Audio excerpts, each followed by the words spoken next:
Welcome back to Analytical Media. Today's question: my partner has cheated on me. Can this relationship be saved? And the answer is, it depends. Sometimes it can be saved, and it will be better than before.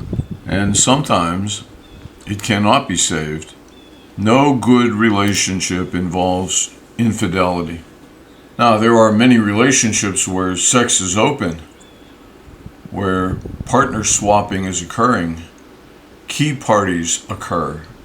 So it's not the sex that ruins the relationship. What really hurts, what destroys the relationship, what may even prompt violence on the part of one or the other partner, is the lack of trust. It's breaking the trust. You trusted him. You trusted her.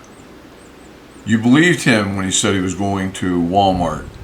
He believed her when she said she was going to Walmart. But neither were telling the truth.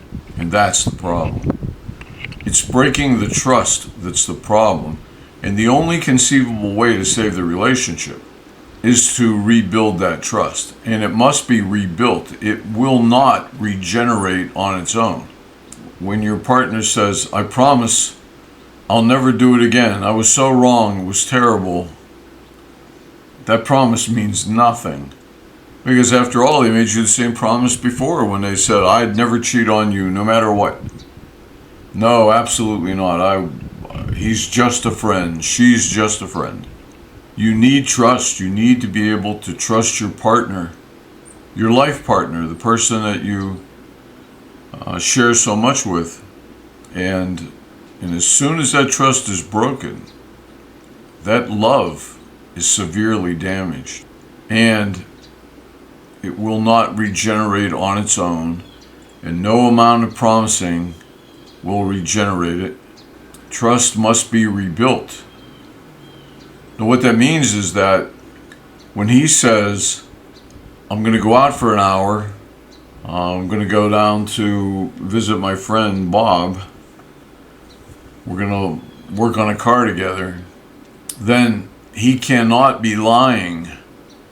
He cannot get upset when she insists on checking on him or having him call or calling him. Is it asking too much for her to ask him to answer the phone every time she calls? In a circumstance like this, no, it's not asking too much. It's part of the rebuilding process. You'll rebuild trust if you are trustworthy. If you're not trustworthy, you're never going to rebuild trust. If you're going to get upset every time she calls you or she checks the mileage, then this is never going to work.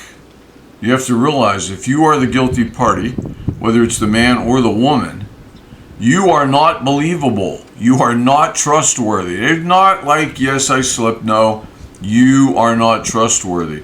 You lied to your partner, and that is not acceptable. You cannot lie to your partner. You must be trustworthy. If you say you're at the library, you're at the library. If you say that you're getting new tires put on a car, you're over there at the service center having new tires put on your car.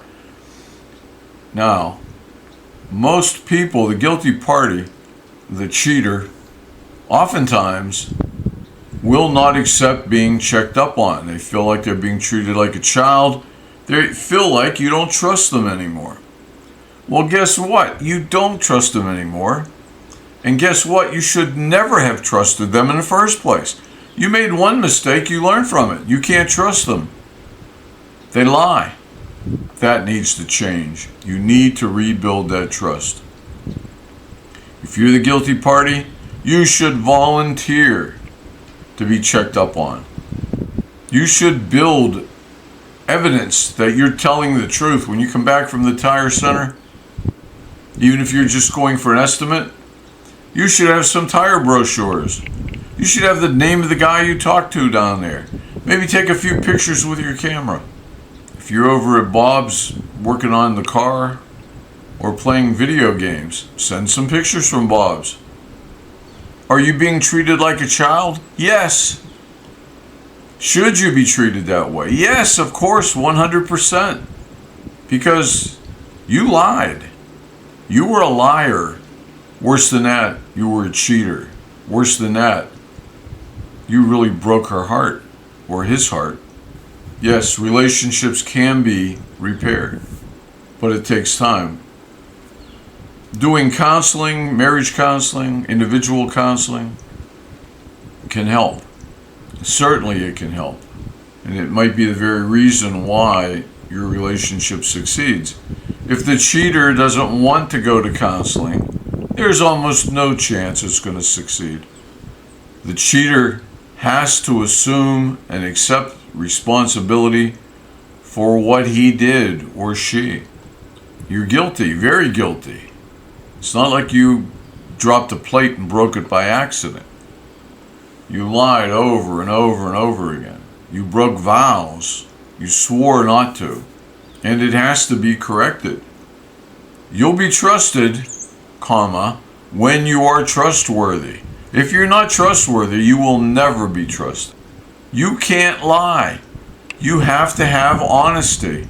And if the relationship won't stand honesty, it's a relationship not trying to save.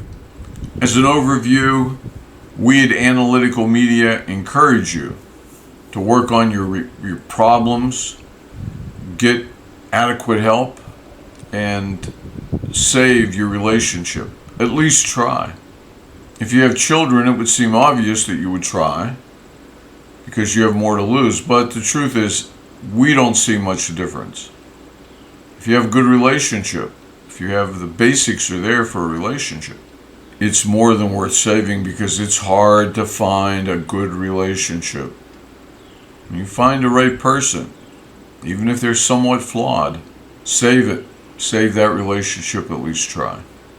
If you have any more questions, and we'll cover many other aspects of cheating, personal issues pertaining to infidelity, send us an email, write the question in the comment, and we'll get to it.